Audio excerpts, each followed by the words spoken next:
拎到嗰份，咁咪攞個手指公啊，嗰個大個手指啊，咪係咁咪壓嘅兩邊手，你嗰邊就執啊執落去咪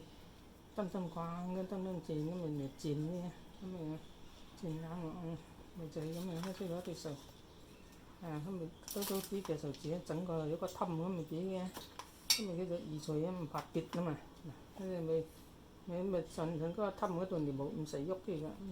份尾咁咪紅咪咯，紅咪咁咪揸咪咪就係咁樣咯，就係咁樣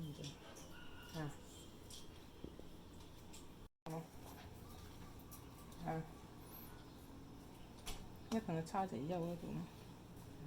叉條腰，要少少腰啊，包佢啊，唔夠結接嘅量下，接量下3碼出邊嚟啫，呢又冇所謂嘅。